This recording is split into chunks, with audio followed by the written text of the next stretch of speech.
అనంతపురం జిల్లాలో మంత్రి నారా లోకేష్ చేపట్టిన యువగళం పాదయాత్ర 2 సంవత్సరాలు పూర్తయిన సందర్భంగా టీడీపీ నాయకులు సంబరాలు చేసుకున్నారు. పట్టణంలోని పుట్టపర్తి సత్యమాలయం వద్ద టీడీపీ నాయకులు కేక్ కట్ చేసి సంబరాలు చేసుకున్నారు. అనంతరం మంత్రి నారా లోకేష్ చిత్రపటానికి పాలాభిషేకం చేశారు. పాదయాత్రతో మంత్రి లోకేష్ రాబోయే తరాలకు మార్గదర్శకంగా నిలిచారని టీడీపీ జిల్లా కార్యదర్శి సామకోటి ఆదినారాయణ కొనియాడారు.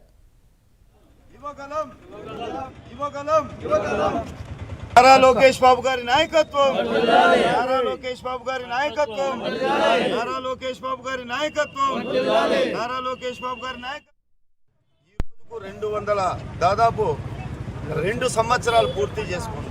ఈ 2 సంవత్సరాలు పూర్తి చేసుకున్న సందర్భంగా ఈరోజు పుట్టపర్తిలో వారికి ప్రత్యేకమైనటువంటి తెలుగుదేశం పార్టీ నాయకులు కార్యకర్తలు అధికారంలోకి తెచ్చినందుకు, ఈ పాదయాత్ర విజయవంతం చేయనందుకు పాలాభిషేకంతో పాటు కేక్ కట్ చేసి సంబరాలు చేసుకోవడం జరిగింది. ఇదే నూతన ఉత్సాహంతో తెలుగుదేశం పార్టీ నాయకులు కార్యకర్తలు అందరూ కూడా ఆ యువ నాయకుడు లోకేష్ బాబు గారి స్ఫూర్తితో మాకంతా యువతకు కూడా ఆదర్శము. తప్పకుండా కూడా నారా లోకేష్ బాబు గారి నాయకత్వంలో ఈ రాష్ట్ర ప్రజలందరూ కూడా వస్తారు.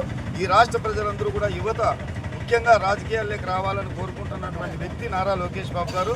అలాంటి వారు చేసినటువంటి పాదయాత్ర సువర్ణ అక్షరాలతో నిలిచిపోయే విధంగా రాష్ట్ర చరిత్రలో, ఇది భారతదేశ చరిత్రలోనే ఇంత పెద్ద పాదయాత్ర ఎవరు చేయలేదని చెప్పేసి మా తెలుగుదేశం పార్టీ నాయకులు కార్యకర్తలందరూ కూడా తెలియజేస్తున్నారు.